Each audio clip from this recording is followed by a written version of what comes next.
Hello again.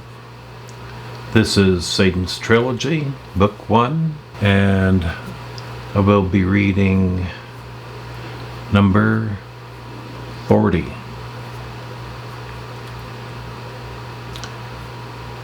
Hope you enjoy it.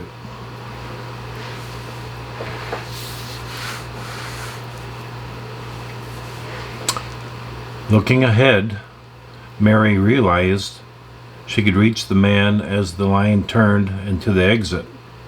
And at that point, Mary would be able to veer off to the lower section that was already empty. Timing was everything. Mary had already pulled a small ink pen out of her purse, a pen she had modified as a weapon was now in her right hand. As the line of people started to flow into the exit, Mary reached forward with the pen extended and slightly pierced the man's ass with the needle protruding from the pen. The man never felt a thing. With people shoving against each other in a forward motion, he did not realize that an ultrafine needle had just infected his skin with a very bad bacterium. Necrotizing vesictus, or more commonly known as flesh-eating bacteria. He would probably feel some flu-like symptoms within a day and ignore the much-needed medical help that would be needed to save his life. In all likelihood, he would be dead within a week. Mary had quickly taken a step down into the lower section and taken a seat. She had decided that since she had other business to perform tonight, she might as well take her time leaving. It would be at least another hour before she would go home and to bed. Black Gothic Band was back and taking their positions for the night's concluding set. The young fans were crowding the makeshift stage at one of the exits. Nearly all the fans were dressed in black, with an assorted amount of leather and chain attire. First, the drummer, known as Seeker, started with some bass beats, slightly changing in tempo after a minute or two, and then he added some accents from the cymbals. Slowly, all four band members were on stage. Ivory started to play the keyboard, blending some soft chords into the music. Noah, who played the bass, started to slap the strings, sending a deep rhythm into the picture. Sash slammed into the blanket of music with a heavy melody on the lead guitar. All four sang at once. "Take me to your place. I'll join you for the night." Sash tossed in a short blast of lead melody, then he sang alone. "We'll make love all the night. Tomorrow may not come. If it all ends, I'll be in your arms." Slash had a fantastic voice and he carried the notes perfectly. The groupies were jumping and knocking each other while waving their arms above their heads. In Mary's mind, their behavior seemed far more bizarre than the night's wrestling events. Mary could completely understand why the girls were following each word and movement made by these four musicians. They had a strong stage appearance. What surprised Mary, the young males in the audience were enjoying the music as much as the girls. All four band members were thin and pale. Each wore black mascara and black lipstick. From where Mary was sitting, she had difficulty spotting any ink work on them. One other thing they shared in common was shoulder-length black jet hair. As thin as they were, All four boys appeared very healthy, and had an attractiveness that was hard to define. They wore loose-fitting black jeans, cut short just below the knees, and each wore a black t-shirt. The drummer, Seeker, had cut his shirt down the front, allowing him greater freedom in movement and exposing most of his chest. All four had the sleeves cut off, and while they were all thin, their arms had well-defined biceps. Seeker in particular showed off some well-developed abdominal muscles. He had a six-pack. Growing up together, they had been neighborhood friends since early childhood. Each was as serious about their music as the other. While they all allowed an occasional girl into their van, none of them had a desire to have a serious relationship with the opposite sex. Composing and performing was the main focus of the band. Surprisingly, the band ended their last song, and Mary was stunned by the fact the time had passed so quickly. She would have to hurry. Mary was returning to work for a very special task. Standing up and turning towards the exit, Mary suddenly realized that the arena in her section had completely emptied, and only the cleanup crew was walking about, picking up the dropped trash. Stepping into the hallway and following the path she came in by, Mary was about to push open an exit door to the street when several teenagers burst out of the arena and into the hallway. Glancing up, but only for a moment, Mary recognized a slightly taller girl. Her name was Esther. Fair complexion, 5'8", and very poised. Esther was the niece of a co-worker, a very attractive nurse that Mary worked with. The nurse's name was Brandy Saint, and she was known to be a favorite among the visiting doctors at the nursing home. Single and full of fun, Brandy loved to spend the night dancing at any club that was open. Brandy and Mary were not particularly close. Their jobs did not give them a lot of free time to visit. At one time, Brandy had mentioned that her only living relative was her brother, who had been a career soldier and was now a security advisor. Brandy had also mentioned that her brother had a daughter that he loved more than life itself. Mary had noticed that as Brandy talked about her brother, a delightful smile came over her face. It was very obvious to Mary that Brandy had a special bond with her brother, and that bond carried over to his daughter. Brandy did not mind talking about her brother, nor did she mind talking about their niece.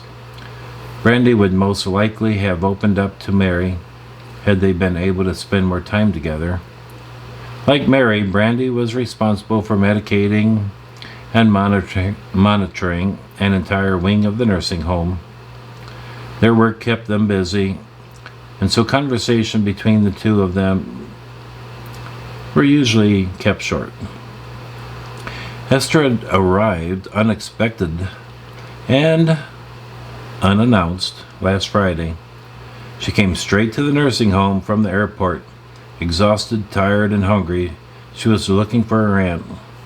Esther's father had explained to her that his sister was somewhat of a free spirit, that he felt Esther could be a wonderful influence on her aunt. Esther's father had asked her to watch over his sister should anything happen to him.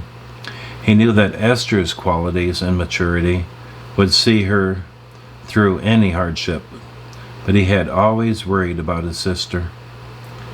They had been able to stay close even when half a world apart.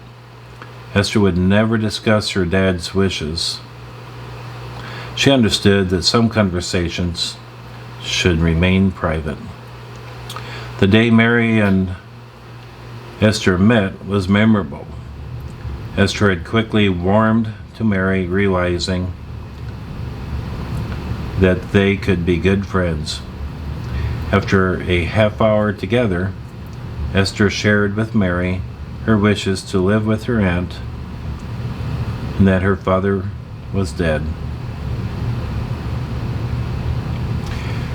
The day Esther showed up was the first time that Brandy had ever seen her niece. She had never seen a photo of Esther. Her brother had written about her many times. He had kept in touch with his sister, even though his military duty and work took him all over the world. His letters were full of expression of pride and love for his little girl, and how she was growing so quickly. As any proud father, he had expressed great pride in not only Esther's intelligence, but also her obvious maturity. Brandy had wondered if this was just the overly colored views of a loving father, or was Esther the daughter he described. Oddly, though, he never sent photos of Esther, nor did he ever write about where they were. His letters did not come through the usual military routing of service mail. The letters had all been mailed outside of the military channels and from within the United States by a forwarding service. Brandy did not completely understand the reasons, but she did understand that her brother was keeping his daughter a secret from the military. Having family nearby was strongly discouraged, and Brandy was certain that the Special Forces Division that her brother had belonged to strongly discouraged communications with anyone on the outside. After Brandy's brother left the military and went into private security work, he continued to be a secretive person. While Mary was not particularly impressed with Brandy, she was somewhat in awe of her niece, who had arrived unannounced. While many girls Esther's age would have difficulty dealing with the loss of their father, not to mention their only living parent, Esther had already accepted her father's death. Indeed, it seemed that she had accepted the fact that her life was about to turn another page. Esther's appearance was not that of a scared child alone in the world, but that of a strong and confident young woman. Mary had many impressions of Esther that first day, all positive.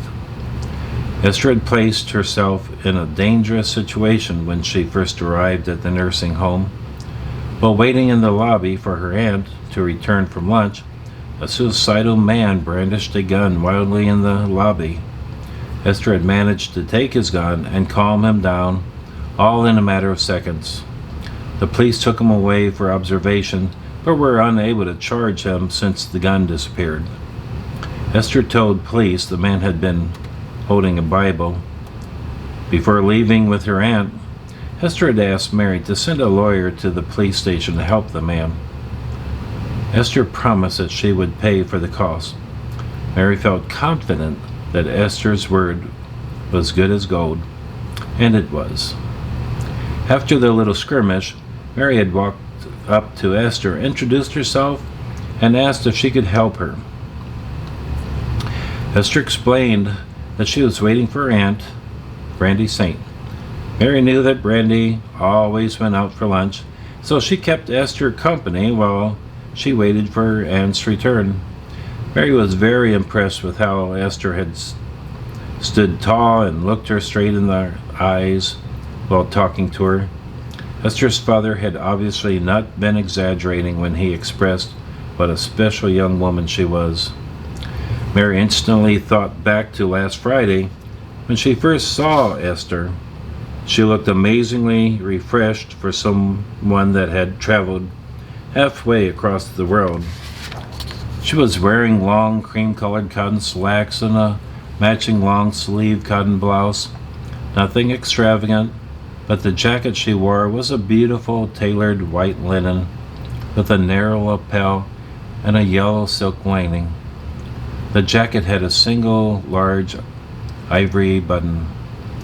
Her clothes fit her perfectly. Esther carried an attractive and very small clutch purse made from white patent leather. Her shoes matched the clutch, and they had a 2-inch heel.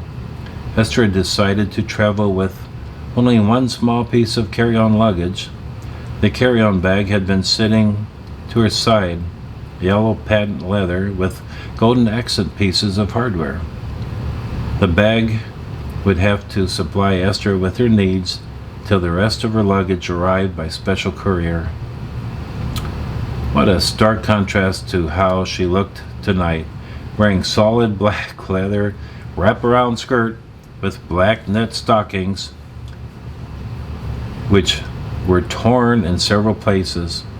She also wore black tennis shoes and a black leather corset, tightly laced between her hips and bosom. Her blouse was of black sheer material, revealing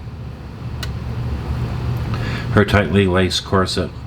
Esther also wore a black and very finely tailored leather jacket, single-breasted and cut high on her waist. The left sleeve of the jacket was covered with plush black fur extending down to her hand. The right sleeve was black leather like the rest of the jacket. The inside of her jacket was lined with a pale yellow silk. Esther wore a long black wig that had a light yellow streak of color down the left side. The yellow matched her liner, or perhaps the color of a banana-flavored popsicle. Gothic, with a touch of punk, was the only way Mary could describe this. Amazingly, Esther looked good, and with the heavy black mascara and glossy black lipstick, she looked complete, totally cohesive. Even the yellow in the wig looked good.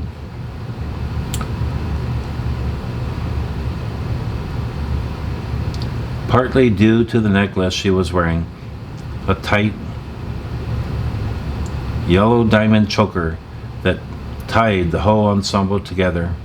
Her fair complexion was flawless, and the dark eyeliner surrounding her blue eyes was absolutely stunning. Esther had one friend on each side of her. They were all laughing as they pushed forward through the exit doors. I believe I'll stop there, and I hope you enjoyed this. This was Reading 40, Chapter 5, Book 1 of Satan's Trilogy. Till next time, take care.